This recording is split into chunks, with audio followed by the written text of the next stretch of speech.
Started off as a PG podcast, but then Devin just kept on dropping shits and fucks, and now... That's right. We are live. The ghost faced himself, Brandon Tanev. This isn't like the start of last season when it looked like the Canucks were just a beer league team not playing defense at all. And just before Chris goes, I'm kidding, Chris, you can actually go now. No, hold on. We had to give more time for coming on late. So. I still had, hold on. All right. Chris, go, and then I got something else to say at the end. So, an elf and a midget in 2 back-to-back games.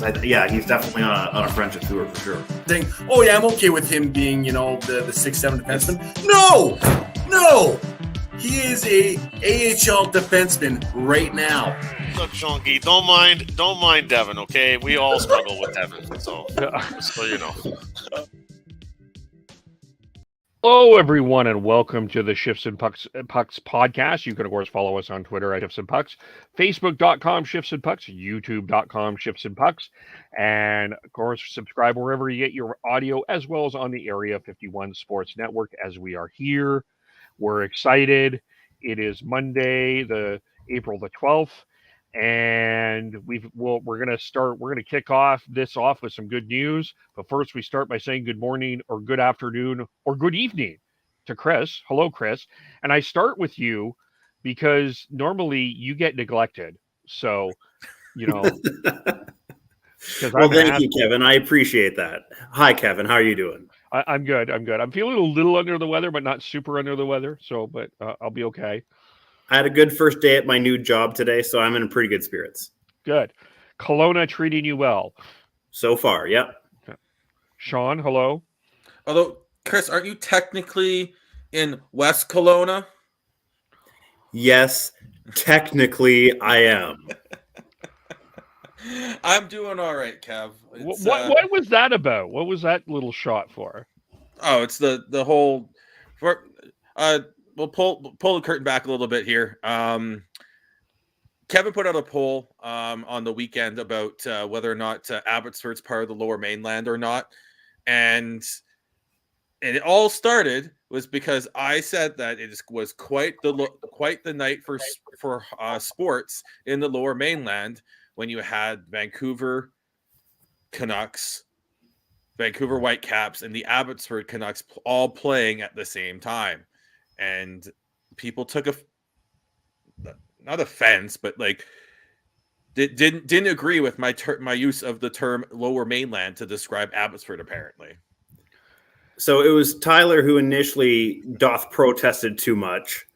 And I simply said that I agree with him in the sense that the Fraser Valley is, generally speaking, considered separate from the Lower Mainland, aka Vancouver, and the regular burbs that it's associated with.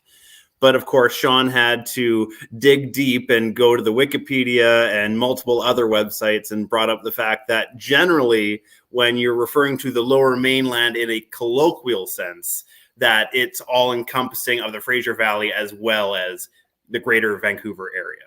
This guy was correct. Well, no, you were no. Hold on, you want to be correct, but you're not necessarily correct because it's actually as Chris said, it's a colloquial term. It's not a regional district or anything official yes, like it that. Is. Yes, it is. No, it's not. Lower Mainland is not what it used to be. It's not a health, according to the health authority, which I was following for COVID numbers.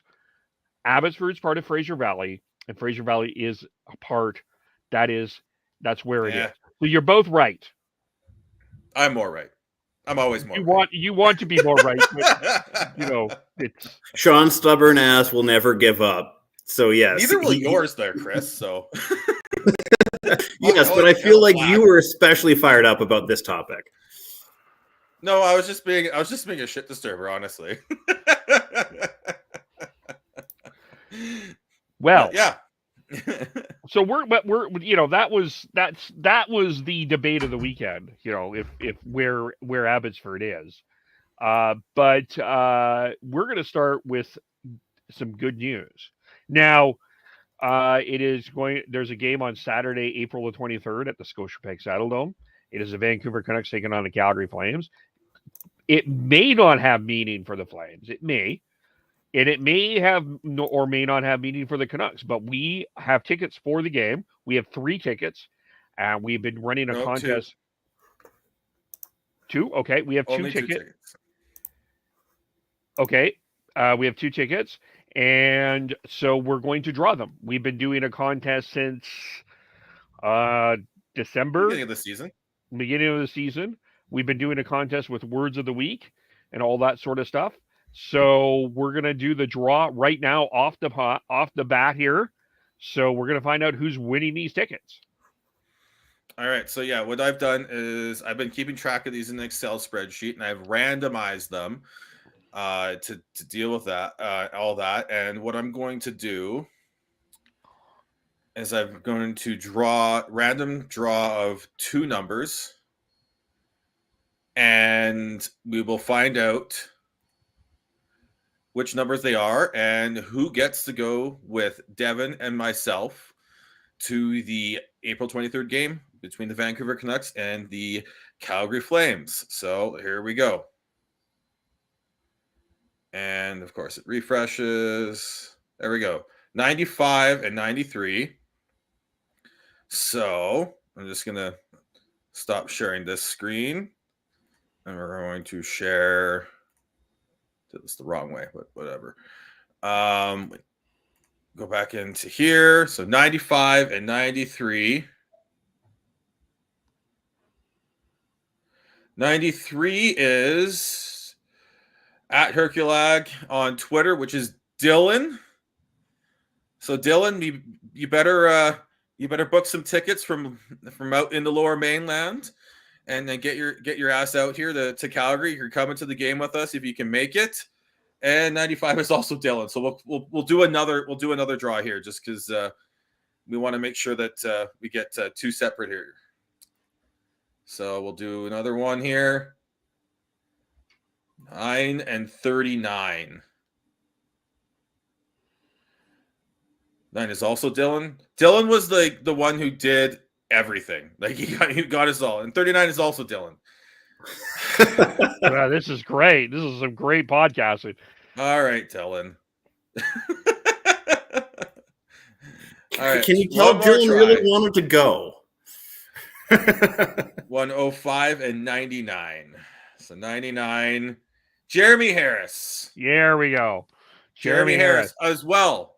You need to get your butt down here from Northern BC and join us on April 23rd. We will be messaging you guys, just making sure that you guys can make it. If not, we will be doing more draws because we want to make sure that we've got these 2 seats going. So congrats to Dylan and Jeremy Harris for winning the draw to the game. Congratulations, Dylan and Jeremy. And thanks for all of those. We'll have other contests as we go on. Maybe do some trivia. We got other things happening. So keep an eye out for that as well. Well, before we are going to get into the Canucks talk here, but before we do that, we do have some breaking news. As typical when we get onto these, Evgeny Malkin has been suspended 4 games for his hit on Mark Borowiecki on Sunday, yesterday. And it was for his cross-check to Mark Borowiecki. Borowiecki bled. I think most people were expecting 2 because that was the Austin Matthews number, but we got 4. Again, I don't understand the wheel of justice in the NHL. It's again another weird one of those. But Kevin, didn't you realize the Department of Player Safety also uses a random number generator? Yeah, I think so. Yeah, okay, so honestly, go ahead, Kev, the more I think about it, the more this makes sense. The 2 games that Austin Matthews got was in a battle. There was no premeditation to this. The lead up to this Malcolm one there shows premeditation, and there was an injury as well, or at least a visual injury. Yeah, he bled. Yeah. Borowiecki bled. It might not be an upper body injury where he's going to be missing games, but he at least, opened up a couple blood vessels. Yeah, I guess so. I'm just confused because I don't know what the standard is. It's like, okay, because to me, at face value, it doesn't look. It looks worse than Matthews. So okay, I guess if you give Matthews 2, I guess you got to give Malkin more. But but I also felt it was kind of mostly standard to everything else. But I don't know. I don't understand the wheel of justice system in the National Hockey League. Yeah, if there's one thing I would like to see the league kind of rectify or clarify is to figure out something that's more consistent, so that way we aren't trying to literally guess how many games a certain infraction is, that it's a little bit more predictable based off of the action. Yeah. I would agree with you, Chris. There needs to be some sort of explanation, or even like I really like that TNT and ESPN brought in a rules expert. I think that the other national networks should get into that conversation as well.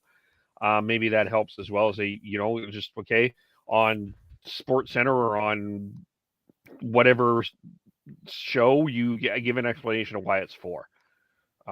But I mean, to be fair with TNT, one of the guys that they brought in is Stefan Ogier, so I mean, if we're Canucks fans, we can be like, really?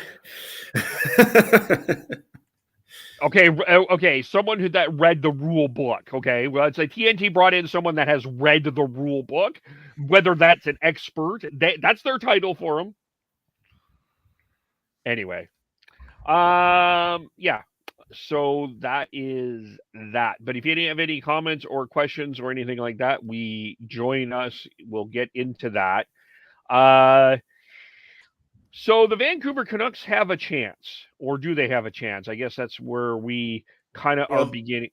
Another big news, and just sorry for interrupting you there, Kev, but another big news in terms of what happened today, and that this ties into your talk about, do the Canucks have a chance? Well, Drew Doughty's out for the season with the LA Kings, and the LA Kings are 6 points up on the Canucks. So, yes. So instead of having this much of a chance, we now have this much of a chance. Yeah, I mean, like, maybe we'll start here. Yeah, let's start here because let's looking at the wild card here. So we've got the Kings at 42-20. The Kings are at 38-26-10 at 86 points. They've lost 3 in a row. They had a 3-0 lead against Minnesota yesterday and lost 6-3. You've got Nashville at 41-26-5 at 87 points. You got Dallas at 41-27-4 at 86 points. Vegas, who Vancouver plays tomorrow, 40-29-4 at 84 points. And I think, do we have a winner with Winnipeg, Montreal? Because I think Winnipeg was up 3-2. They won 4-2. So for a team that was left for dead, the Winnipeg Jets seem to be alive and well. 35-28-1 at 81 points. And you've got Vancouver at 35-28-10 at 80 points. So okay, so let's put the Vancouver's chances in here. Chris, you did your hand signal. Sean, where are you at? All right. Well, the Canucks literally have to win at least 7 out of their last 9, I think, to have a chance. They have a chance. They've got 3 spots that they can they can get into the playoffs with. The issues with Dallas and Nashville, right? Are that they've got 2 games in hand on the Canucks. They've only played 71 games, while the Canucks have played 73. Dallas and Nashville has played 72. 72. Winnipeg and Los Angeles have played 74. Vancouver and Vegas 73. Okay, so they've got a game. They've got a game in hand there. But and then so like I said, I think they have to win at least 7 out of the remaining 9 games to have a shot here. So that's a tall task. I'm not gonna talk about percentages or anything like that with models or anything like that, because at this point in the season, I think you have to throw them out the window. It's about who wants it more, who can you at this point. LA losing Drew Doughty's huge. That's gonna really hurt their chances. Apparently, Mark Stone might be back tomorrow for the Vegas Golden Knights. They're gonna find a way to. They'll throw someone else on probably not someone else. Probably 3 people on LTIR to bring back Mark Stone. So we'll see what happens with that. Is he ready, or is he being forced back, or what's going on here? That's interesting. But I don't know if I can put an actual number on it, but it's still long odds, but they're not as long as they were with when you have with say a healthy Drew Doughty on the Kings. So I don't know. I'm actually going to reference Patrick Johnson. He put out a tweet that kind of talks about how complicated the math is. We're not going to talk about chances here, but at least as far as like games in hand and all that sort of stuff. I don't care about the math, Chris. This is hockey. There's no math involved. Well, no, but there is. You have to get a certain amount of points. No, that's not at this point I'm referring to. Not at this Anyways, point. If they win, let me read the damn tweet. So he says, meanwhile, LA is tied with Dallas on points, but Dallas has 2 games in hand, but LA has the regulation win tiebreaker, while Vancouver is 6 points back of LA and Dallas, 4 points back of Vegas, but hold a game in hand on LA, but don't have tiebreakers on LA or Vegas. But more regulation wins than Dallas, but Dallas has the what's ROW? That's regulation overtime. Yeah, regulation overtime wins tiebreaker on LA and Vancouver. So it's not simple. It's not cut and dry. There's some pretty complicated math as far as who has the advantage here. But to me, that doesn't matter. You have to get there first.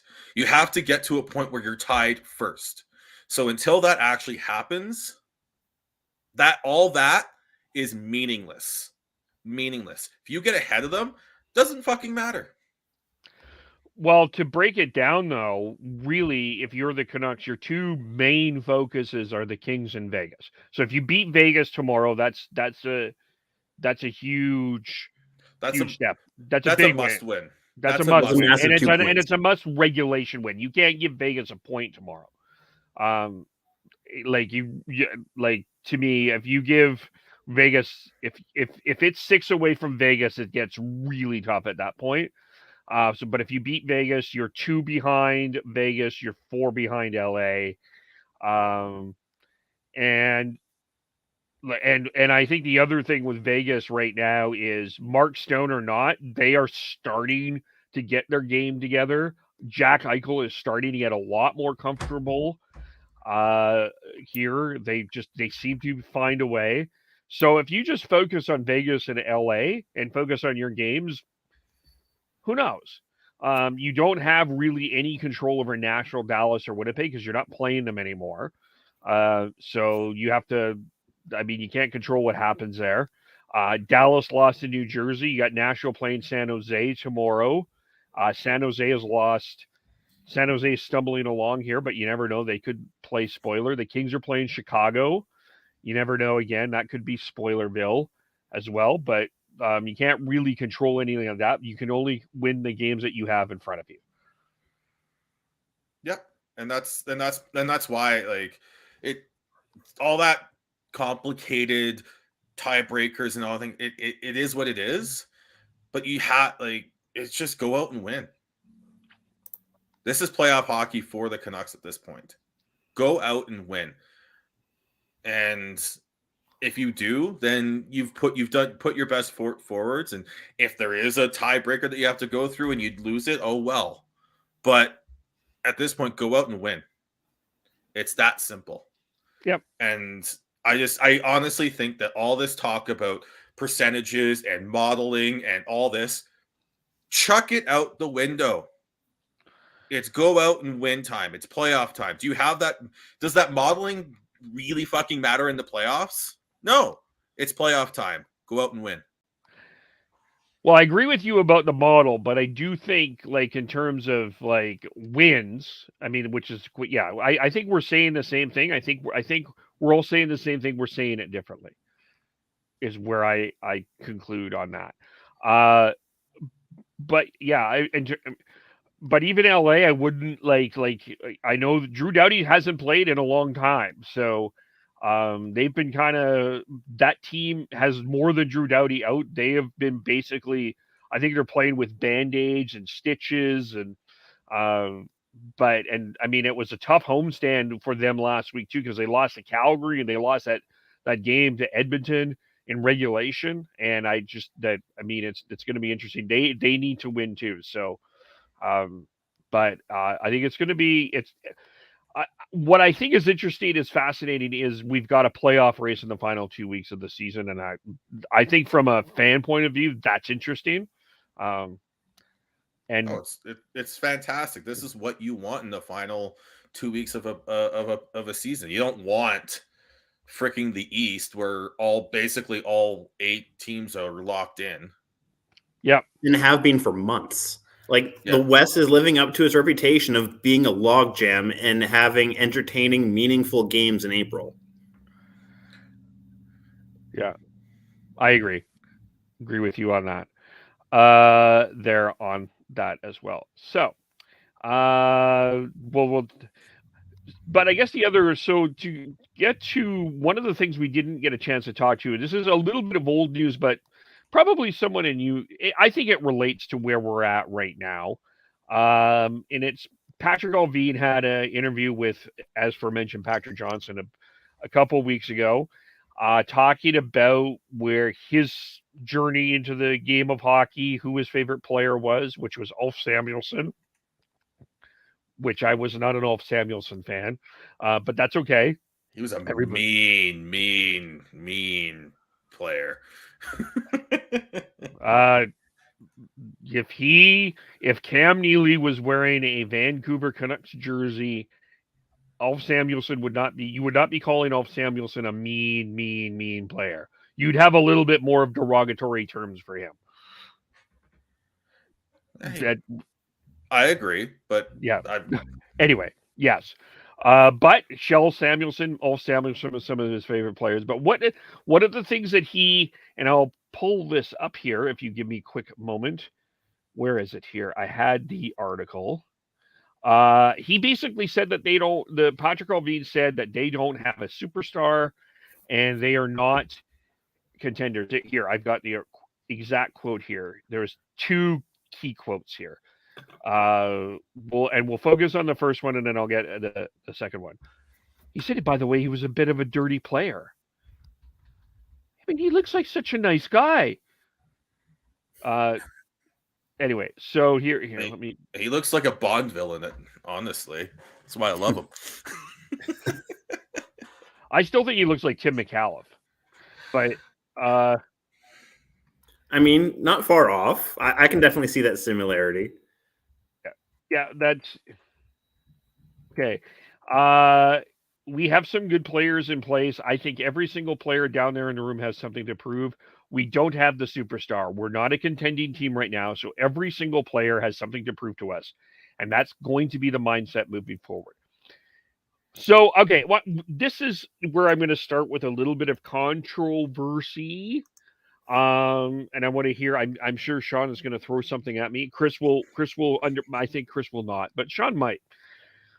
In terms of who a superstar is and how I would define a superstar, I would argue that there's truly 6 true superstars in the National Hockey League: McDavid, Draisaitl, Matthews, McKinnon, Crosby, Ovechkin. Now, that doesn't mean that there's not other great players, because there's a ton of great franchise players. But when I hear the word superstar, those are the players that I think of, because they are the ones that are marketed as such. They are the ones that TV gravitates to. That's where, like, if these guys are on, everybody is watching. That doesn't mean that there's not other franchise cornerstone type of players, but in terms of an actual superstar, I would suggest that we have 6 in the National Hockey League. By its marketing definition. I don't think he's talking marketing, though. That's fit. Okay, so there where okay, so I think what he's trying to say is we don't have a franchise player. I think they've got 3 that are burgeoning on that. In Hughes, Petey, and Demko. I don't think they've got the sustained success to be called a superstar in Alvin's eyes. I don't disagree. Go ahead, I think where a lot of the arguing might be stopped is if he had used the word yet. Because, like what Sean just alluded to, we have 3 guys on the Canucks that are working their way towards that tier, but aren't there yet. So had Alvin used that word in the sentence, that's what's kind of stirring up the controversy and the talk in the Canucks fan base, because basically they took that as a slight, or at least the Canucks Twitter, the vocal ones, took that as a slight towards guys like Petey. I love that he didn't use the word yet, though, because I think that was a pointed comment towards those 3 to keep them motivated. Perfectly fair. I agree with that. That comment was more to do with motivating the players than anything else. This is about the players, not fucking Canucks Twitter. And look at what Petey's been doing lately. Like he's been fantastic since the All-Star break. He's been the Petey that we saw in his rookie season and to start his sophomore season. Yeah, like in terms of Demko, I think, as I said, I think he's a legitimate top 5 goalie in the National Hockey League. Quinn Hughes had a step back. I don't think that there's any dispute about that, but I still think he's probably he's going to be a really great defenseman. And Pettersson is back to where I think he's back to where he was. He had a wrist injury to start the year. His 200-foot game is growing. His positional play, the way he's playing, he looks a lot more comfortable. He looks a lot more intense. He looks a lot more engaged. And so I think that they're on the right track. And I do agree that they're challenging that perception, and they have 3 people that that can be cornerstone pieces to that. Kev, can you say what you said about Hughes again? I don't think I heard it right. What did I say about Hughes? He's on his he had a step back. There's no question about that, but he's going to be a cornerstone defenseman. He took a step back last season. This season, he's right back up to where close to where he was previously, and is still growing. Yeah, I mean the key is trying to find that defense partner for Quinn Hughes, and whether if it's Luke Shen or if it's someone else, that's one of the things that they're going to have to find. And to back up Sean's point, Hughes is within reach of 2 all-time Canucks defenseman records. I'm not sure if he'll get them this season, but you can pretty easily argue that he's going to break those at some point in his Canucks tenure. Yeah, he's on pace for most points as a defenseman is what he's chasing down right this season. And how many points does he have to catch in how many remaining games? Trying to find that out here. Because I think we already said there's 9 remaining games, correct? Yes.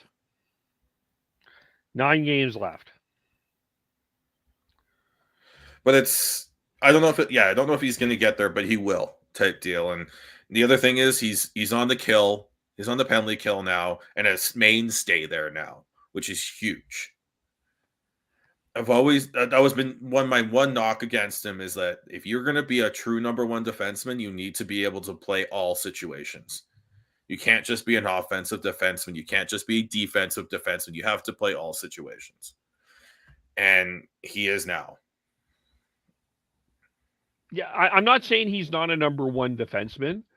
I'm not saying that that's what you were saying there, Kev. I'm just saying when I was waiting for that next step from him, and he's taking that this year. Yeah. Yeah, and I mean, it's and to be ultimately also fair to all three of them, and I mean, we can put this with a lot of, I think in general, I think COVID hurt the development of all of the, I mean, Demko not so much, but I think with Pettersson and Hughes, COVID hurt their development because you had a 56 game year last year, where, you had so many ups and downs of what's going on. The condensed schedule, as well this year, I don't think has necessarily been a benefit to players, but, I partially, like, in terms of development, sometimes I want to throw last year out and just say, whatever, that was a year of shit. But I do think that it had an effect on the development on Pettersson and Hughes a little bit. And I think, and also, not to bring up the past, but I do think the whole Benning Green and the turmoil that was going on in this organization, I think had a mental effect on both Pettersson and Hughes. And I think now they're just feeling a lot more comfortable with Bruce Boudreau and kind of getting on that rhythm. Like, and I think that people don't. I think we just expect players to, no matter this, they get paid millions of dollars. Everything should be fine, right? But I mean, things affect people differently. So I don't know. It's their job. They're competitive, and regardless of what you get paid, if you're in a situation where you don't know what's coming next and it's not fun, it's tough to put forward your best effort. Even if you're trying your best, it's tough to be producing at your top level. And not to mention Petey had his injury, and I definitely underestimated how much he was. I think it affected him. I don't know if it was more mental than physical or more physical than mental at this point. But once he got over that, we were starting to see the player that it should be a superstar in this league. And the same thing with Quinn Hughes. After a really tough season last year, this season we're seeing the player that should be a superstar in this league. And Demko's starting to get there as well. I think going back to that comment, I think you have to have sustained success over a handful of years, or at least a few years, to be able to be considered a superstar. And they don't have that yet. I think they will, but I don't think they have that yet. Yeah. That it takes a matter of time. But I guess the next part of this question is, and let me read the second paragraph to this because it related to Brock Besser in some way. But if you want to be a good team, there's only so much you can pay for players. You can pick and pay one or two players a lot of money, but then a team in front of you is not good. So I put the poll out. I know I'm the poll guy. Do you need a superstar to win the Stanley Cup? Yes. Yes. Okay, I said no. So I'll hear your yeses. Well, you need that skill. You need a player who can drive. And I know you listed off those quote unquote 6 superstars at the beginning. Tampa's got, I would say, 4. I would say that you have 4 franchise, they have they're great players that are not considered, I considered. will slam my fist down and yell and scream that Andre Vasilevsky is a superstar. I will slam my fist down and yell and scream that He's a Victor franchise Hedman goalie. is He's a franchise superstar. defenseman. He's a absolute one of the best defense. You're right. They're both franchise defenseman and superstar. When you've got the resume to back it up, is the same thing. It's not, though, because It it's not is the way the It NHL is but marketing. Kevin, players. like the NHL does not market players the same way that the NBA does. But does that matter in winning a Stanley Cup? No, but you like what you're like. This is what I think. To me, it's the same argument that we have over winning the Art Ross and the Selk. Of course, you need a great goaltender to win a Stanley Cup. We agree. You need a great defenseman to win a Stanley Cup. And you mean Nikita Kucherov, like, there's other cornerstones. Nikita Kucherov, Steven Stamkos, Braden Point. There's a lot of great players, but for some unknown reason, the NHL doesn't market them, and they're not labeled as superstars because we don't see them enough, I think, on TV. I think, and that's where we're differing here, is that I don't even remotely care about the marketing.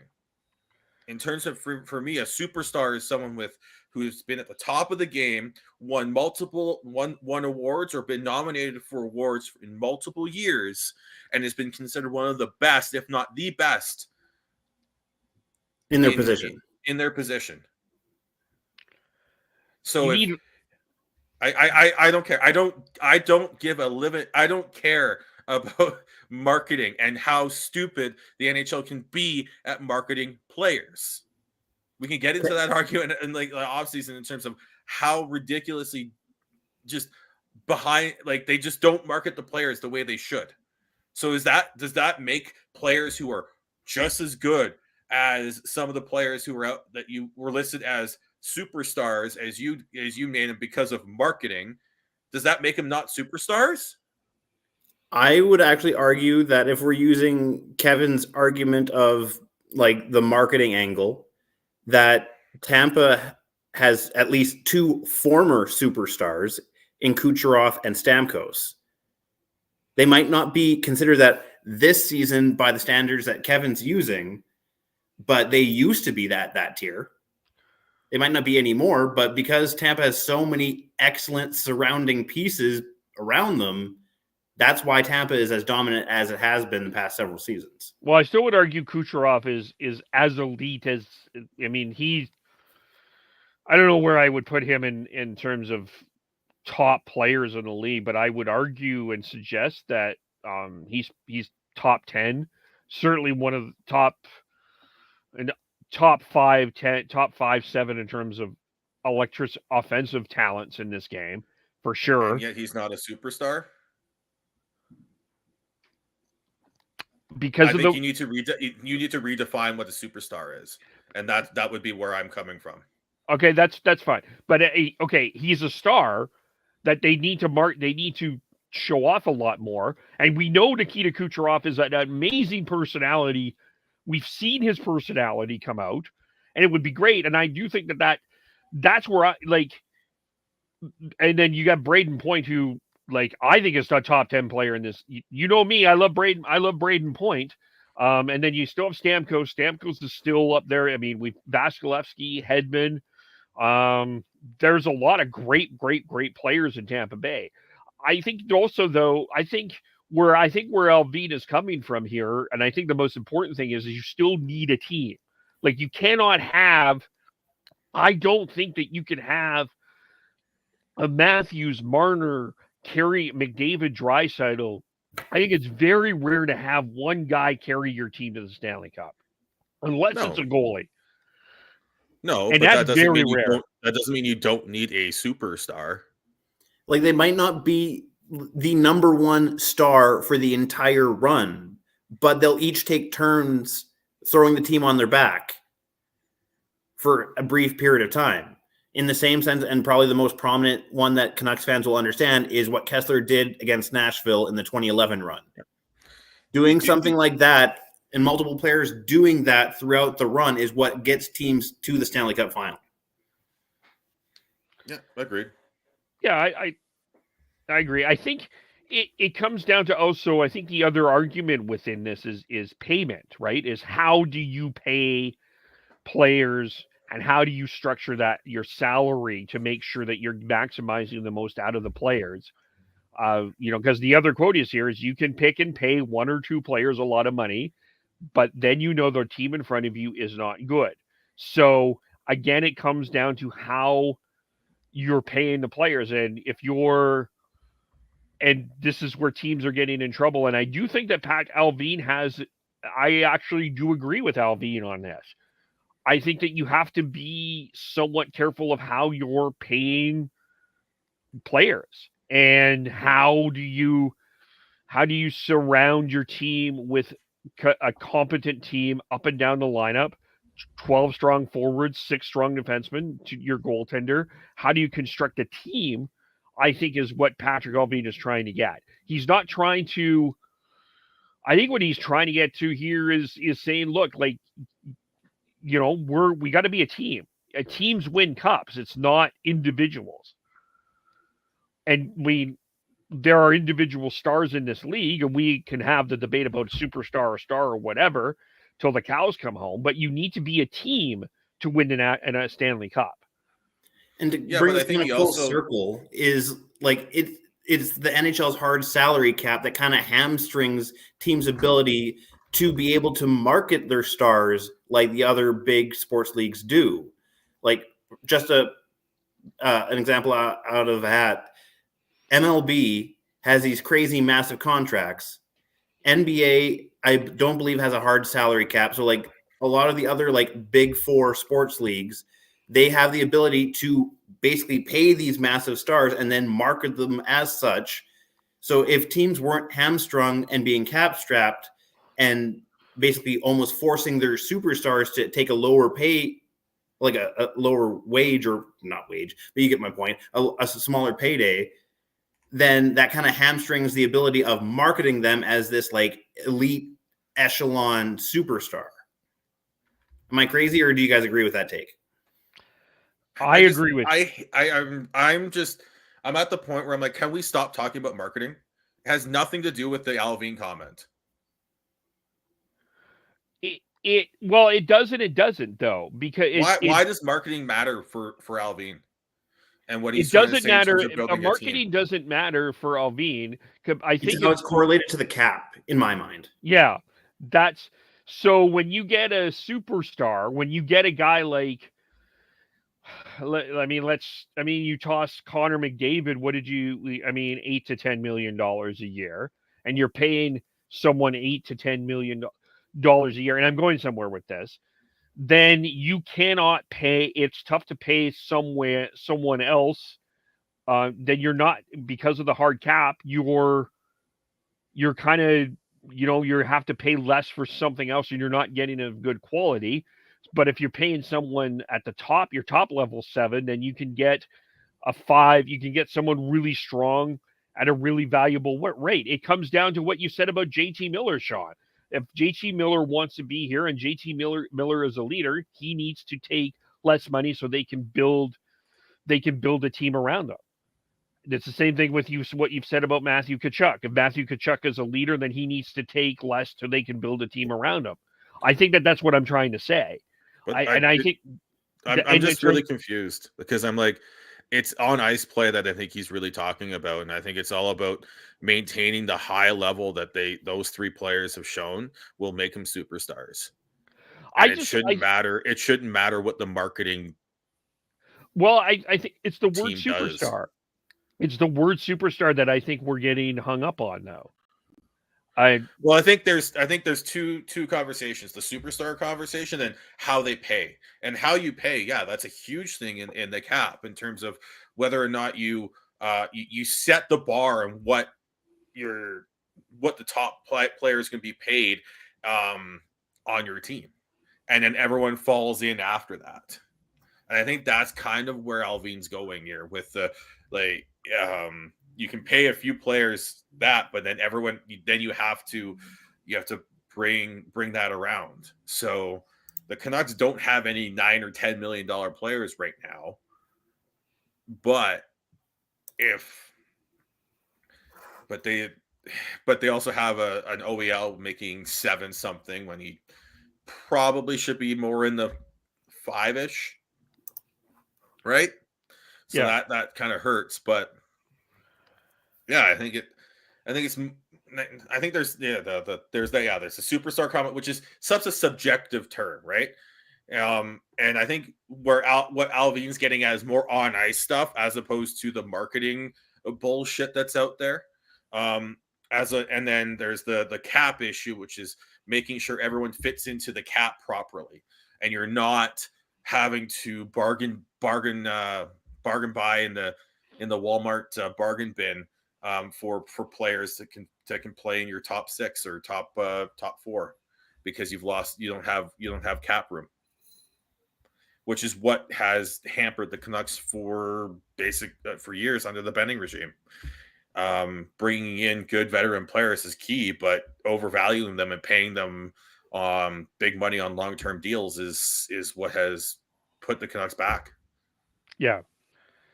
And that's where I see Alvin and trying to get this team into next year is building a team around them. And I think it's going to be and I think the other thing, whether they get into the playoffs or not, I still think we're going to see significant changes. Even if they win one round in the playoffs, I think there'll be significant changes next year. There has to be to create a long-term sustainable winning culture and everything. You need to be. They need to. Going into next season, with the players that they've signed, they've got.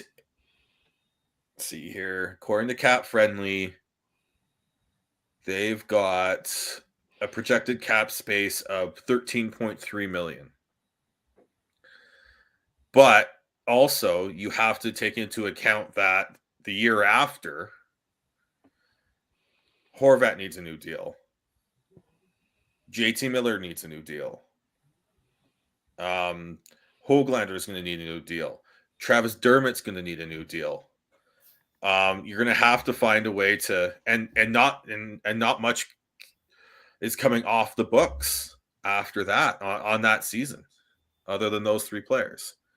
And that's the big question with the JT Miller. If he's going to ask for $8-9 million, is that really within the Canucks cap structure? And that's been that's why this is such a complicated and tough decision to make. He is the heart and soul of this team during this season. But do they need to find a new heart and soul because his contracts would be too much? It's a fascinating question, and which leads to another part of this is, I wanted to spend a little bit of time talking about Connor Garland because I've heard the conversation around him here, and there's a lot of things that people have said that I do agree with. To me, I kind of expected Connor Garland to be like that elf in a midget Chris comment at the beginning of the year. That was Connor Garland. That's the intro was Connor Garland at the start of the year. He was creating havoc. People were pissed off at him. But that didn't happen that much this year. I mean, I know he's the Garland defenders will talk about him being second place on even strength scoring.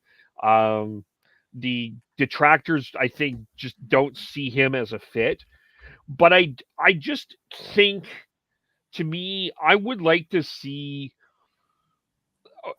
him get a longer look. Like, I think when I watched him on Saturday, he looked a lot more engaged. I'd like to actually see him a little bit more on the left-hand side than the right-hand side. I wonder if he's more effective there. I know he's a right-hand shot, but maybe he's more effective there. I think his skating works there. I just don't think he was fit with the right line this year. But I mean, he hasn't been fully as engaged as he should have been. I think we could all agree with that. But I feel like Connor Garland deserves a little bit of a longer look. And I guess for me, it's tough because I had higher hopes for Connor Garland, and I mean I'm not trying to revisit the trade as much as I think just looking at Connor Garland specifically, I think he is a guy that can be effective. And if you're giving up a Brock Besser, as much as Podkolzin is growing and things are looking and Podkolzin is looking great. Depending on what you get back for Besser, and I mean, if you get a blowaway offer for Garland, then I guess for sure you can do it. But I don't know. There's a part of me that wants to see him to start again under Bruce Boudreau with a training camp and see what we have here with Connor Garland, because I do think he's better than what he showed. I would agree with that. I think the expectations were too high for Connor Garland. I think people they had too high expectations for Connor Garland. He's been exactly what I thought he was. And he's still worth the contract. And he's still a good part of this team.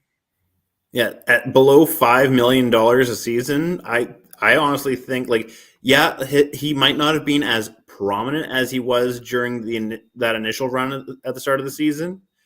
But as far as his overall production and what he brings to the team, I don't think he's been that big of a disappointment. I would agree with the frustration that he's been maybe less visible in the second half of the season, that he didn't stick out and have as many highlight reel type plays. But I ultimately still think that he's worth that contract, and I would like to see him here long term. I don't get the argument that he doesn't fit. I think that's just people stretching and thinking about what moves could happen and trying to talk themselves into it. It was hard to find. I think the part of the problem was the lines were thrown into a blender for so much of the year. We never really found a fit for Connor Garland. Like, there was not a line for him to fit on. Like, it didn't work. And I think a lot of it had to do with Petey being his wrist injury. I think played a factor, because I think if he would have played a little bit more with Petey, he would be. I think there's something there. I mean, look at what he's doing with Alex Chason right now. I mean, Petey and Chason, the Petey on line there. Anyway, but I don't know. Like, I don't know. I like Connor Garland. I guess maybe the way I would word it is I want to say I had higher expectations. I just thought, man, this is a guy I really like him, and I honestly thought I did expect a little bit more from him. So I'm in a sense disappointment, but I also think that this was such a rough start to the year that he never truly got his footing behind him. And I think that has a lot to play into this. Since the All-Star break, when Petey's been hot, Connor Garland's still second in 5-on-5 points. So, and that's huge.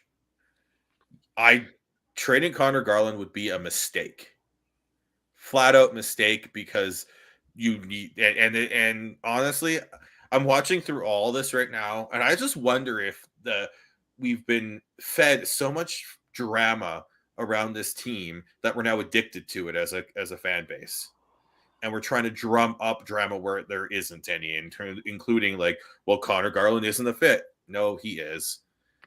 He may not be playing at quote unquote the top of his game, but he's close, and he may not be always going on his friendship tours and being called a midget, being called an elf and all that, but he's still being effective. And I think it's right. I honestly think that we'll see another level from him next season. If the primary reason why Garland is being attacked is because they think he's making too much for what he brings to the team and that they should basically get rid of him to free up cap space, where the Canucks realistically will probably end up doing it, because it's a smarter strategy to do it this way, is to not try and free up money that they're paying on forwards, because they did that last offseason with the whole trade that brought Garland and OEL to Vancouver, where they need to free up cap space money is from the defense. If you can move a guy like Myers' contract, that gives you a lot more flexibility to be able to actually do what the Canucks need to do as far as team building to make it into a contender. Yeah. Yeah, I would think that the two guys that I think are probably not back next year are Besser and Myers. I think that those would be, like, if I was to lay bets, those were the two I would think that I would have my highest bets on. Kev, just to add on to that, Tyler Myers currently has a full no trade clause, but that goes to a modified no trade clause starting next season. And I believe that modified one is 10 teams. Yeah. So I do, as much as I like Brock Besser, I do think he's on his way out, because that qualifying offer is going to be tough, and I think there are teams who will be willing to pay that, but the Canucks aren't. And then you've got Myers, who he may not be worth $6 million, but there will be teams willing to take on that because he has proven to be a top 4 defenseman. Yeah, I think I agree with that, and I think you can. I mean, you're not gonna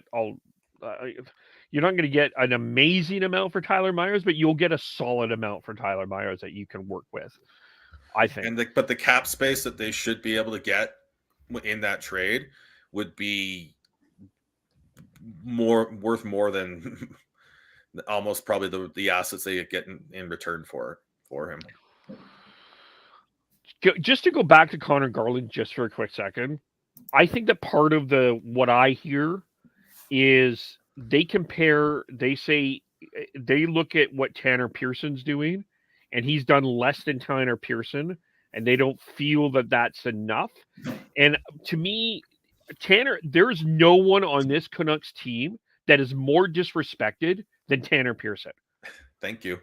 Like, I'm sorry. It is like just the whole, like, he's not as good as Tanner Pearson. Tanner Pearson is, like, you may not like that contract, but I think he's a really good player. I really do.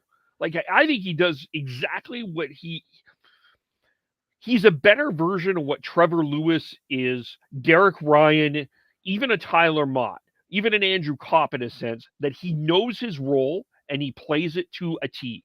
And that is gold in the National Hockey League. I'm not calling him like the greatest player of all time, but the disrespect to Tanner Pearson in this market is ridiculous. It's his versatility. You can literally throw him on any of our 4 lines, and he's going to, at least to a certain extent, decently succeed where he's placed. Yes, he's not super flashy. Yes, he's not going to get you highlight reel goals on the regular. But he's consistent for the most part, and he's worth his contract in my mind. Oh, yeah. He always was. But the issue with the contract was when it was signed and everyone was all up in arms, and this market has a tendency to not be able to look past the contract, even if the contract is fine, and there's this perception that it's not. They can't look past that. So it's just, I love Tanner Pearson. That being said, I do wonder if he's on the team next year. Yeah, it's a fair question. Going back to this, I think the 3 players that we said are burgeoning superstars, and then you throw in Bo Horvat. Are those the 4 untouchables on this team in terms of, like, the players that you want to build around? I vote yes. I'm almost there. I would not. I'm kind of stubborn, and I wouldn't I personally wouldn't trade Horvat, but it really does depend on the offer that you get. To me, Well, I think it's the same thing. Anyone's available for the right offer, but those are the four that you're kind of building around. It's more on, are you willing to let him go, not are you willing to hear a offer? Like, would you actively shop him to try and build a better team? I think is more so the argument. Yeah. In that case, I keep Bo Horvat any day of the week. Yeah, I would tend to keep him too. He's like Ryan. I think he's almost like, in this day and age, a perfect number 2 center. He's exactly what you want from your number 2 center. Like, he's versatile. He could score when you need him to. He can defend when you need him to. Unless you get something like that back, I think it's really hard to make that trade. I say this tongue in cheek, but who else is going to win you 17 draws and lose 0? That's true. Though put up 30 goals. Yeah, that too. Yeah. So I look at that and that's why I think it is what it is. And as much as I like Tanner Pearson, and I agree with you, Kevin, I think people can't look past that contract. Couldn't look past when he signed that contract. But that whole team last year sucked. It was just an off year. No question about it. The league sucked last year. Like, the whole regular season sucked last year. It was probably one of the worst years of hockey of all time. Like, there was no fans in the stands. There was no atmosphere. We played the same team over and over again. It got boring. I mean, literally the road trip was go to your hotel, grab food, go play Xbox. Like, you couldn't, there was like, it was shit. Like, the whole year was shit. So the novelty of the initial bubble playoffs had worn off. Yeah. Had it just been the bubble playoffs and then essentially last season was a normal season, we wouldn't be having this conversation about a dip in the quality of hockey. But it was the fact that basically that got elongated for essentially another year and a half. And that's ultimately what affected the on-ice play, because it like you said, there was nobody in the stands. Like, it affected how the players played the game. Yeah. And then when you got to see when Florida and Tampa started that series and there was fans in the stands, that's when the season just raised up. I think everybody raised up at that particular point. But the regular season last year, that was just, it wasn't very good. And yeah, even the novelty. Go ahead, Søren. And then just with the Canucks period, it just was a horrible season. Didn't start off well. They couldn't get anything.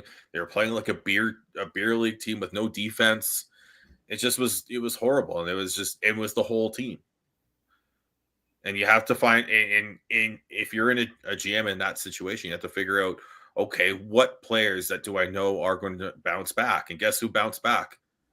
Tanner Pearson. Yep. Yeah. I may be in the minority here, but I truly believe that disrespect for Tanner Pearson is unwarranted in this market. And that, you can throw eggs at me if you want, but hey, maybe I'm an old man or whatever. But I'm not saying you're right, Sean. He may not be back, but I don't think the criticism is like, if you're not as good as Tanner Pearson, you're not a good player. I think is just ridiculous. Kev, we argue and a lot on this podcast, but we agree on this one. I've been going to bat for Tanner Pearson for a long time, because I think it's been at $3.5 million.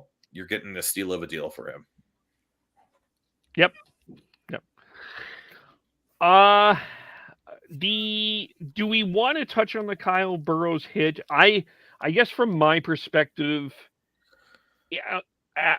At first look, it looked bad, but when you looked at the replay, I understood why it wasn't disciplined. It looked to me like I can't remember the player's name. His head ended up going down.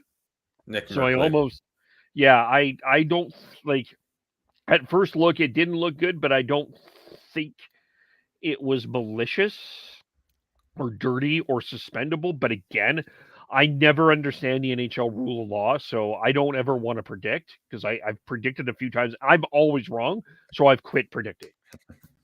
Before we get on to that, I just want to answer the question from Laz Weed here. I do expect Besser to bounce back, but it's about the contract.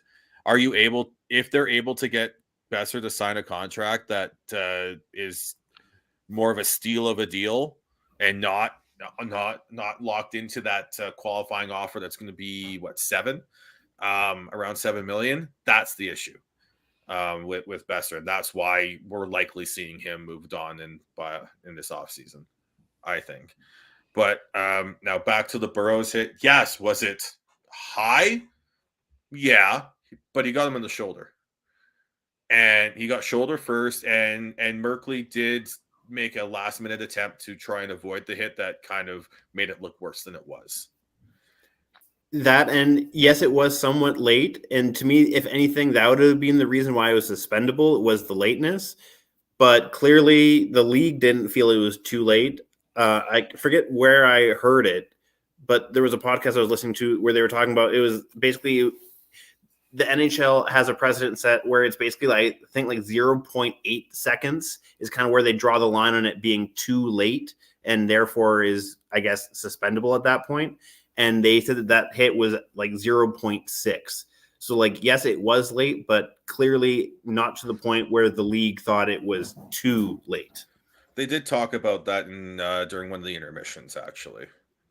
So it might have been from there and onto another podcast. But yeah, I honestly think, and this is where I get frustrated with, what we love about this game is that it's skilled and violent and everything like that.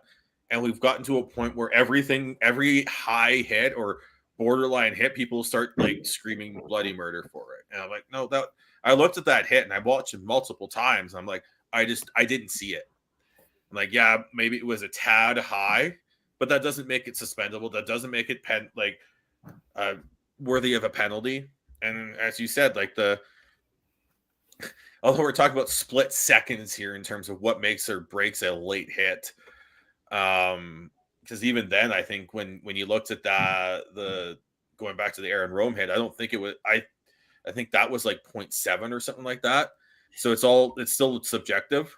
The counter argument I would make for the Rome hit, though, is because that happened in the Stanley Cup final against Colin Campbell's kids' team. I mean, yes, if we want to put on our tinfoil hat, and I'm not disagreeing with that, but it is more the conspiracy theory level of thinking. It's more subjective there too, right? And it's not. They don't have a stopwatch and video review for that, and I think my biggest frustration with that whole is like, there was media members going, oh, well, that was a good goal, but it should have been a penalty. I'm like, no. And that Dickinson goal was a beauty. Yeah, it was a great goal. It's probably one of the best goals of the year that I've seen on the Canucks. And definitely Dickey's highlight of the season. Yeah. Yeah. But but that's kind of where we're at in terms of, especially as media and fans, where you're quote unquote trying to protect the players. But head injuries do scare people, and from that point I get it. In the WHL yesterday, Owen Zellweger had to be stretchered off because somehow as he went into the boards, it's hard to see, but his helmet comes off, and his neck hits the stanchion.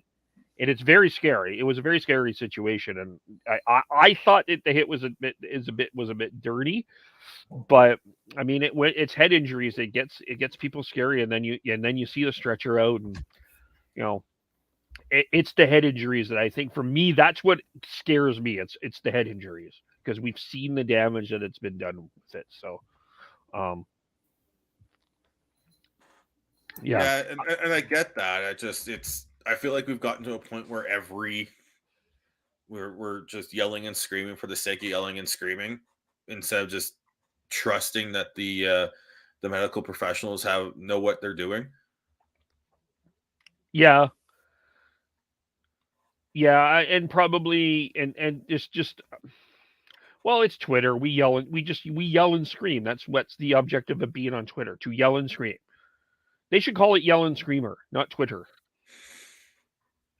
Anyway, in terms of the Canucks, is there anything else that we need to delve into on the Canucks? I think we pretty much covered everything that we wanted to cover. So I'd say I said it during the talk about the playoffs, but tomorrow is a must win. You cannot lose to Vegas. You're down. You're 2 points back of them in the playoff race, and they're not even in the playoffs. You have to get past them. Even the categories.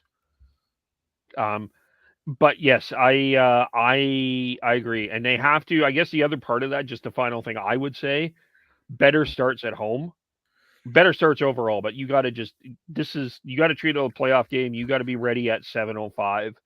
Once that national anthem is done, the face-off is done, you're ready. You got to get going. Like, you can't be. No, they got to be ready at 6:05. That's when they got to be ready. Well, once that puck is dropped, none of this lazy ass shit that's been going on. Like, it's been mostly unacceptable to me. But yeah, hopefully that work ethic from Miller and Shen will kind of rub off. Like, I'm not sure if we'll see that change before the end of the season, but hopefully in the off season and over the course of a training camp with Boudreau and all that sort of thing, I feel like that sort of work ethic will probably rub off. Hopefully. Yeah. Okay, so usually we've done the draw, so we'll transition into some other NHL. Did we want to can we talk about Gallagher versus Tim Stutzle? Do we want to go there first, or do you want to talk about Studio? It's good for the game. Gallagher versus Stutzle is good for the game. Well, the funny, interesting thing about that whole situation was Gallagher's proclamation that Stutzle lies down, and he lies down a lot. It turned out that he was hurt. He actually was hurt. But I think the one thing that I was surprised about from Stutzle's perspective is I didn't realize what a arse this guy is. He's a pain in the ass. He really is. Like, legitimately, like, they've got with Brady and Tim Stutzle there, they've got their own little friendship tour going on in Ottawa. He's an ass. I mean that as you can either take that as a compliment or an insult, but he is not just this skilled guy. He's got a little bit of arse in his game, and I did not realize that. That's the thing that really surprised me out of all of this. Are you first your off, own... Chris? First off, fuck arse, say ass. Sorry, Devin's not here. You're not British. Also, is that your own term for what us hockey fans would normally call a pest? Or a shit disturber? He's a shit disturber. He is a shit disturber. He really is. Now, I don't know if I would consider him a dirty player, but I would consider him a shit disturber. But wait, you can be a pest without being dirty. Yeah. The other thing though is that from what I've gathered from listening to I believe it was from the Merrick show and all that, Stutzle does have a reputation around the league for being a bit of a soccer player in terms of selling calls. Do you mean an Italian soccer player? You're not calling our own Canadian soccer players divas, are you?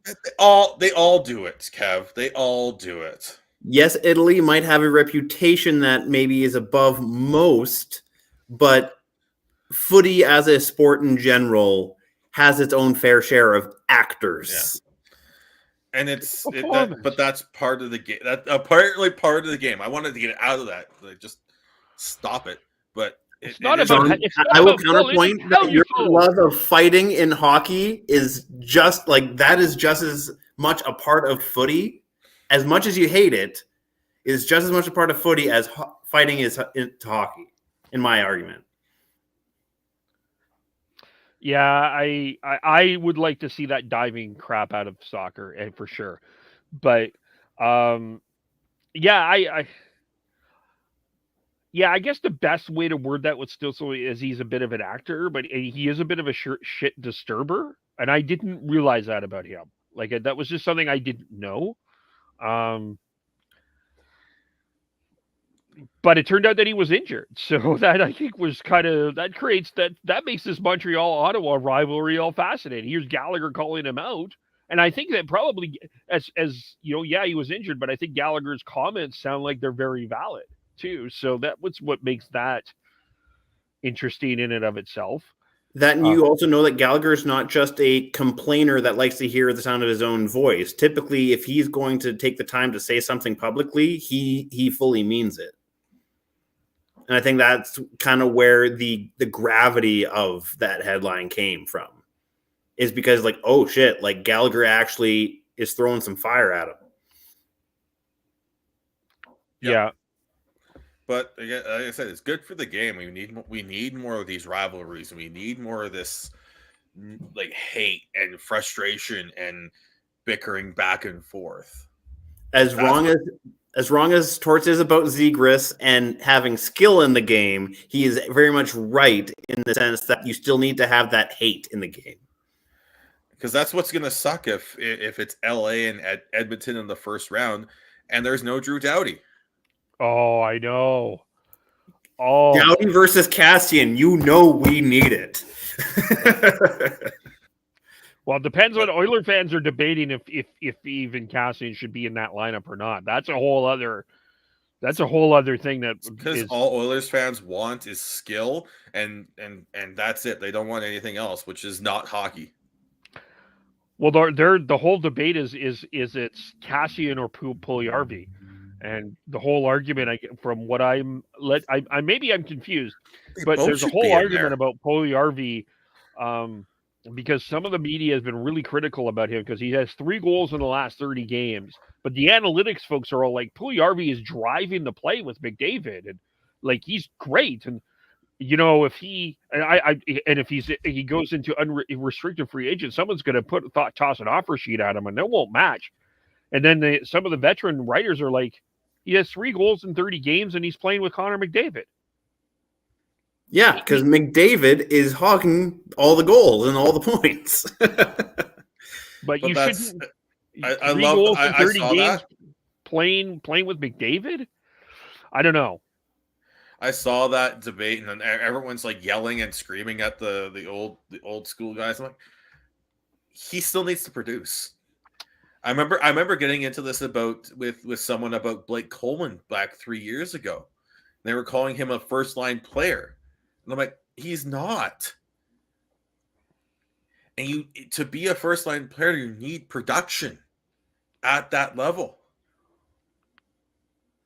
And if you're not, then you're not a first line player. Yeah, you can have all the great analytics you want, but if you're not producing, you're not at that level. That's what makes a first liner a first liner. That's what makes a superstar a superstar.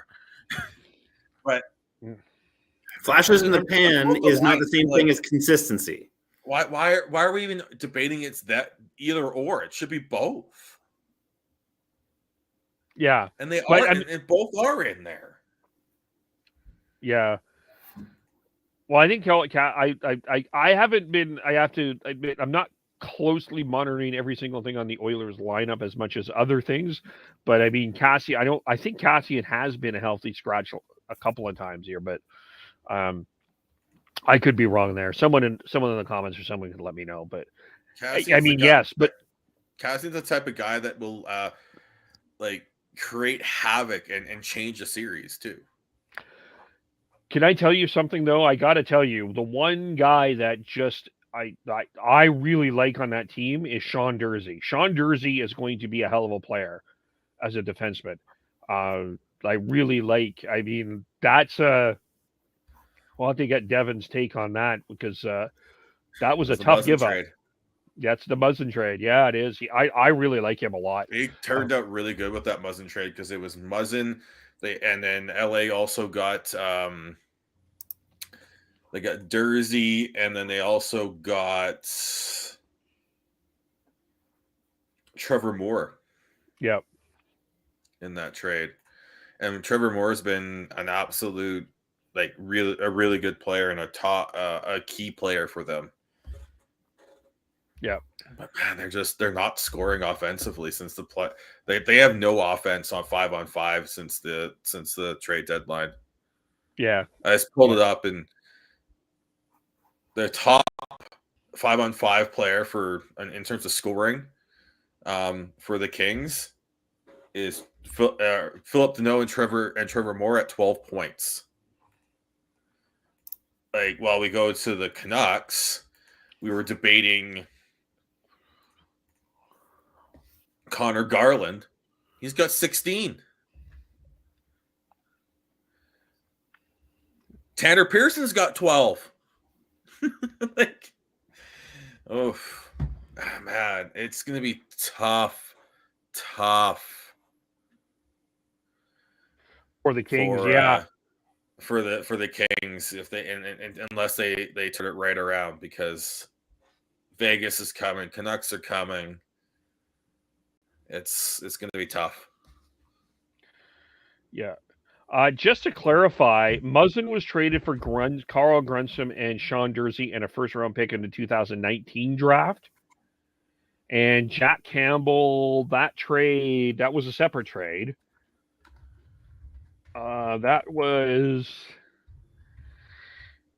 It was Campbell and Clifford for Trevor Moore and two draft picks. But Kings receive Trevor Moore, a third-round pick, and a conditional fourth-round pick for Campbell and Clifford. Yeah.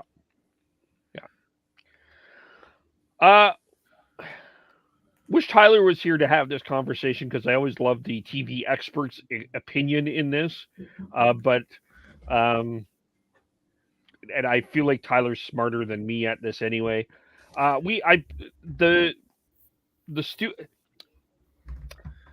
Let me start where I have to admit, I felt a little frustrated the last couple of weeks watching the early games. And because I typically don't watch the early games because I was usually doing play-by-play at that time. So I didn't really get a chance to watch the early intermissions on Sportsnet. But I have to admit, I got really frustrated watching them, not only because of the camera shots. The camera shots is one part of that I'm not enamored with, and so I just find very confusing. It's just hard on my eyes. You have 3 games on your Hockey Night in Canada early schedule, and you're only focusing on one of them. You spend 20 minutes of your pregame show talking about the Leafs. You spend 8 of your 10 minutes talking about the Leafs, or you spend a good 60-70% of your intermission talking about Leafs in both of them. And then you have 3 games and you're ignoring one of them. Like, you're literally ignoring one of your product. And I'm like, who has the best studio? And so I put the poll of TNT, TSN, ESPN, and Sportsnet. And that's kind of where it came out a little bit of frustration. And I think there's a lot of people that are really impressed with TNT. And I've been pretty impressed with TNT as well. And I think the big surprise on that has been Wayne Gretzky. I think Gretzky has added a lot just with his, he doesn't say, he's not like dominating the conversation, but whatever he has to say, people are listening. And I think that works. Would you say that he's impressing in the same way as like people were impressed with Bieksa when he first started on Sportsnet? No, Bieksa is more dominating. The extras like takes over and owns the room. Yeah, maybe not like the flash part of it, but I was talking about more about like the technical ability to like break down a play and explain something in layman's terms for the viewer. No, I would feel like Gretzky just whenever he says something, it's not even that he technically breaks it down. It's almost like to pardon a term here, it's almost like it's the voice of God. It's the voice of the God of hockey. It's like, oh, we must all listen because Gretzky's speaking. Okay. Like he doesn't have to say a lot for him to be effective.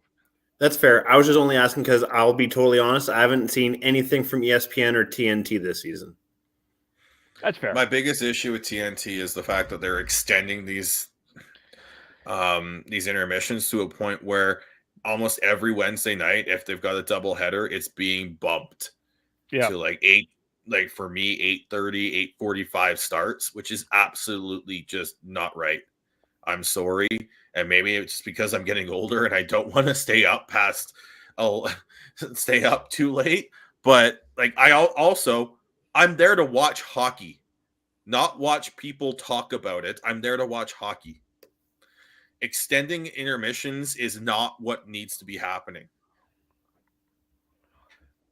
So well, they should shorten the intermissions anyway overall, and I think they should go down to 12 minutes.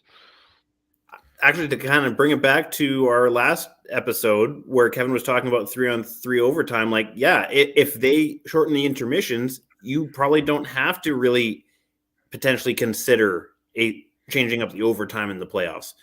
You can shorten the length of the game for broadcast reasons in different ways, like not yapping as much during the intermission. And with that too, if the NHL's really trying to shorten things up, then why would they have signed on for TNT to extend these intermissions for so long? I don't know the ins and outs of that, but I do agree with you. They seem to be getting they're really lengthy. And that's the one part I don't like. I mean, like when I say I like TNT the best, I'm not saying that it's perfect, but they seem to have they built on what the NBA on TNT Studio is and have continued kind of built within that, and that part works. But I also think that everyone else needs a little bit of work. Like ESPN, I just find a little flat. Sportsnet, we already talked about. TSN is fine when it's TSN. I think TSN is pretty good actually. Not always. They sometimes go a little bit over Leafs too, but they try to stay on topic more than I think they get credit for. But like just the Sportsnet one on the Saturday afternoons, like it was just the last 2 weeks with Vancouver was playing an early game, and Calgary was playing Seattle. I was like, they're not talking about these games. Like I'm actually literally here to watch the Calgary Seattle game, and I'm getting Toronto highlights. Like why am I not watching Toronto? Give it to the people that are watching Toronto. I'm not watching Toronto. All the people in Ontario already saw that game and are now in bed. Yeah. I think, that's the frustrating part with Sportsnet and the Toronto-centric part. I remember when the Canucks beat the Leafs. We saw 2 goals from the Leafs and 1 goal from the Canucks, and I think the Canucks won 4-2. And I'm like, are you fucking kidding me? Yeah. That does a disservice to this whole thing and everything. But it's also when you do national, you have to do they're playing to the quote unquote biggest market.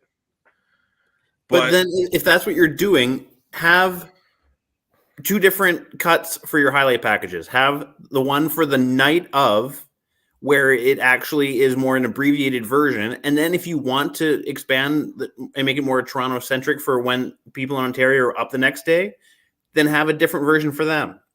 But if it's not a Leafs-centric fan base that's watching said late night game on the triple header or double header on Saturday don't have it so Leaf centric in your highlight package that night. That's what it is. I think they're what really needs to happen is what's happened down in the States, and they need to split the national rights. Make him work for it. Yep. That's the Allow problem. TSN to get back into the fold again. Because let's be honest, we can't really truly critique TSN as the other on equal level as the other three because they only carry Habs and Jets regional games for the most part. And Senators and some Leafs. Yeah. But my point is like they're not on the same level as the other three studios. So I feel like if we want to put them on a level playing field, like Sean said, they need to split the national rights and allow TSN to get back into the fold on national. TSN or someone else. Like, is there a company that you would throw in there? Well, Global could do it, or just get streaming rights. Something streaming there. Yep. But either way, they need to split it. That's the only way. How long is this deal up? How long till this deal's up? It was a 12-year deal when they initially did it. I can't remember what year that was. Was it 2016? No, it was before that. I was still living in Calgary.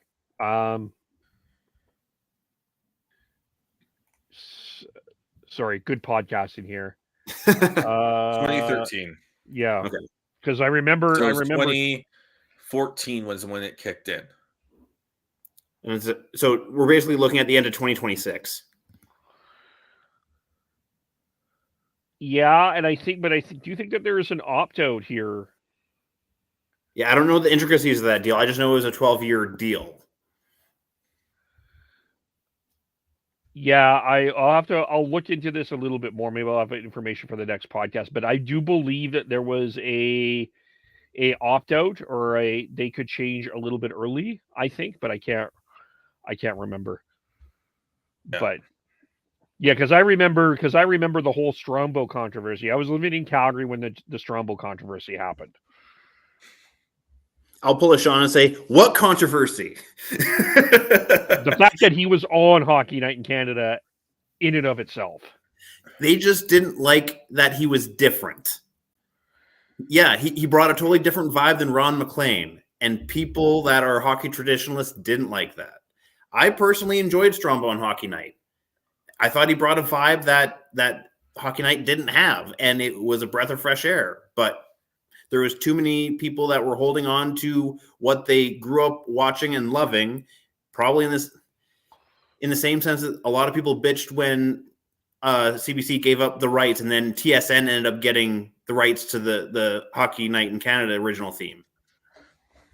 It was the same sort of controversy of it's just people that couldn't let go of the past. That's all. The whole thing with Strombo though is that they tried to.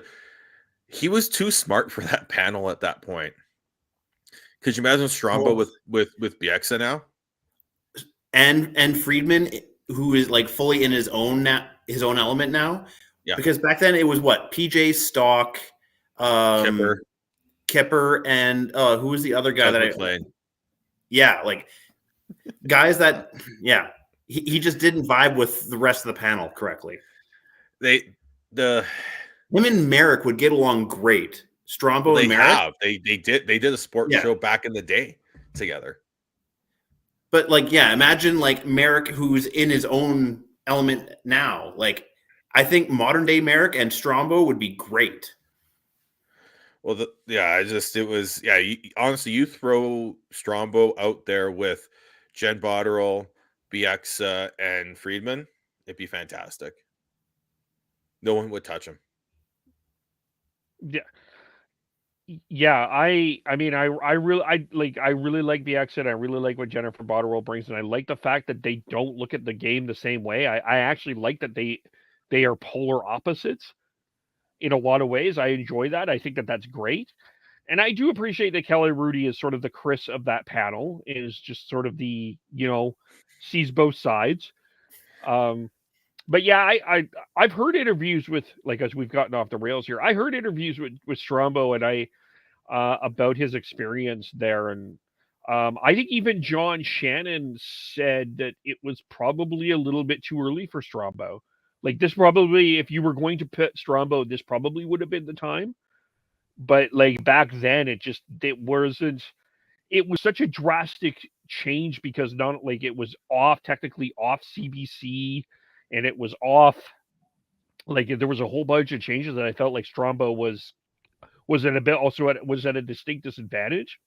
I didn't have a problem with him, to be honest with you. Yeah, he wasn't put into a situation to succeed. And yeah, sadly, he got burned by the situation. And yeah, I've read interviews and seen quotes from him since then. And yeah, he was so burnt from that situation that he has no interest in going back to hockey at this point. He'll still be a diehard Habs fan till the day he dies, but he doesn't have any interest in wanting to host hockey anymore. It's too bad. Yep. By the way, congratulations to Bob Cole getting the Canadian Lifetime Achievement Award. Do want to give that shout out there. I didn't realize that. Still he's still one of the greats, no matter how Mr. Bob Cole. Just wanted to give a quick shout out here. Max tournament happened this weekend. Congratulations to Saha on winning the tournament. They were middle of the pack in their school league. And they beat the TELUS Cup champion, Vancouver Northeast Chiefs, 4-2. There was a Michigan attempted in the game, by the way. Not unsuccessful, but a Michigan it was attempted. And I think from all plans, it looks like everything hopefully will be full go, and when it's properly should be in December. From my understanding, I mean, there wasn't a lot of people. I watched quite a few of the games, and there wasn't a lot of people in the audience. But I'm sure next year, when it's back in December, that place will be packed again. It's just at a really inopportune time, and there was a lot of players that are getting called up to their WHL teams because their season's over. Like, as an example, Tisha Ginla, I think, will be playing this week, making his debut. So. All in all, kudos for the Max to get that tournament done and out of their way, because it's been 28 months since they did it, and so I did want to give them a shout out. Yeah, it's awesome to see that tournament go, even if it wasn't at the traditional time. Yep. And I guess finally, maybe a fun question. What is your? Maybe Sean. What's the question here? What's your first sort of what is your first memory of hockey? And the reason I asked that is 2 weeks ago, not this past Sunday, but the Sunday before, Devin and I went to a Hitmen game versus the Swift current Broncos with my sister, our brother-in-law, and our niece and nephew. And it was our niece and nephew's first hockey game. And it was something that I was hoping I'd be able to do for them, with them. Because one of my first formative core memories of hockey is 1993 Vancouver Canucks versus Montreal Canadiens at the Pacific Coliseum. My uncle took me to that game. And I was sitting front row right on the glass. And there was a gigantic hit that scared the living crap out of me. But I was hooked. That made me a hockey fan. So, and I know a lot of people have different things and all that, but what was the first memory with hockey that sticks out to you that helped you become such a big hockey fan? Go ahead, Chris. For me personally, my first legit memory of attending a game. So my dad and my uncle were going to take me down to a BC Lions game. I wasn't told anything about the Canucks were playing that night, and I was super excited. I can't even tell you who was on the Lions roster back then because I was just a kid in single digits. I just was excited to go see football. And literally, and I'm not sure how factual this is, but this is just my childhood memory. We get to outside of BC Place, and then my uncle's like, "Nah, you know what? Let's sell our tickets and swap them out for Canucks ones." So he went and found a scalper, or maybe it was a buddy of his. I can't remember the exact details. But ultimately, we ended up going to the Canucks game, and I was devastated. I was so excited to go see the Lions. And then that kind of was proven right in as far as like my upsetness, because that night we lost 4-1 to the Jets. And I think Solani was in his rookie season that season and basically dominated the game. So it wasn't overly a great positive memory Canucks-wise, but it was my first hockey memory. I can tell you who was on the BC Lions at that point. Louis Pasaglia. That was 1993? I think so. I was just Googling the year, and 93 and 96 both popped up, and 93 would make more sense because I would have been like 5 at the time. As a fun fact, that was my first time in BC Place. 1992 was the first time in BC Place when the BC Lions defeated the Baltimore, whatever their name was at the time, for the Grey Cup, and it was Canada versus the U.S. No, it was the no name. They were the expansion team. They didn't have a name at that time.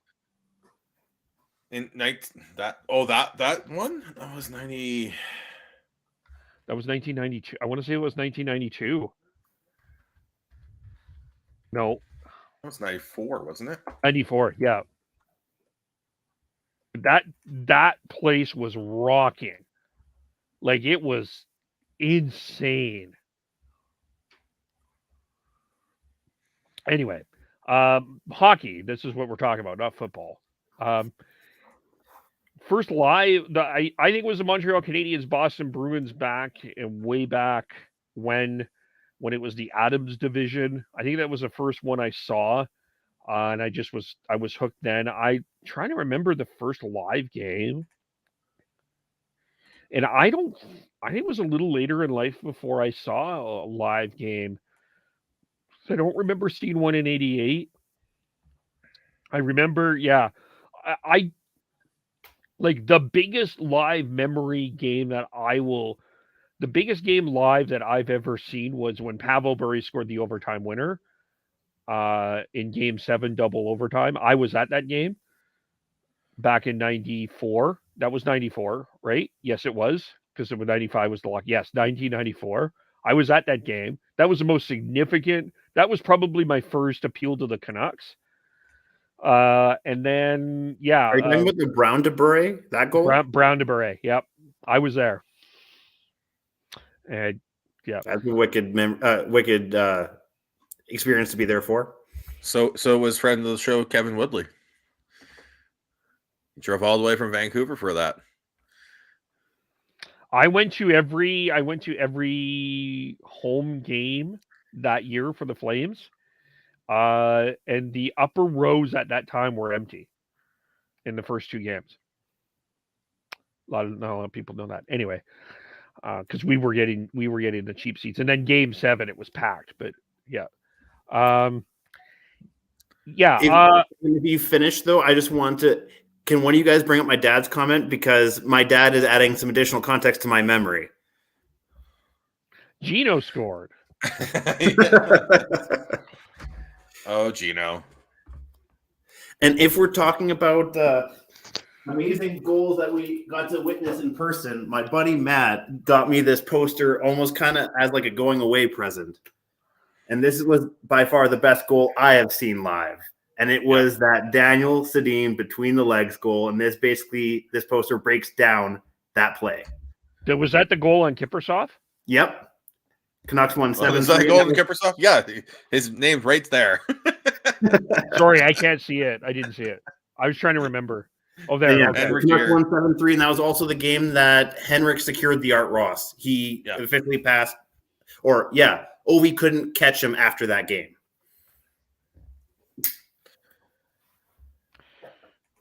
Yeah. I'm trying to remember, because it wasn't until a little bit later in life that I went to see a hockey game live. I remember, so that the most significant memory live that I have is the Pavel Bure goal. And then probably the next significant one is when the Flames clinched the playoffs back in 2004 after 7 years out of the playoffs. I was there when Sean Donovan scored the only goal and Calgary beat then Phoenix 1-0. And then the next night tickets went nuts. Yeah. Oh man, that first round in 2004.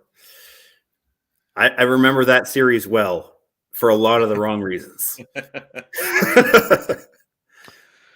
That was a great series. Like that was a lot. It was a lot of fun.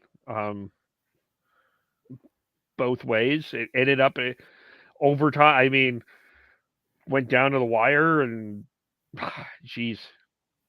Yeah. I threw things, as I'm sure everyone fully expected. Sean, throw a tantrum? No. Yeah, but it was that series I have quite I'm not going to say fond, but very vivid memories of, because I was dating a girlfriend. I was in grade 10 at the time, and her family and her were all like diehard Flames fans, and me and her grandpa were the only Canuck fans in their household watching the game with them that were like cheering for the Canucks. And yeah, just the back and forth, especially that game 7, we had that dramatic goal to put it into overtime. The girlfriend and I go downstairs, being teenagers, start making out. And then before I even realized time had passed, I hear upstairs just erupt. And then I realize, oh shit, we just lost in overtime. That was chaos. That was a chaos on both ends of the, because I forgot if then there was power plays. It got so chaotic at the end there. But Marty Jelena. Damn you, Jelena. Well, before we sign off, that reminded me of was it game 1 in 2011 in the Cup Finals, when Burrows scored the wraparound overtime. Was that game 2? I want to say that was game 2. Game 1 or game 2? Yeah, it was game 2. Right. Yeah, but I was up sailing at the Wabamun Sailing Club. We watched it, and we had it on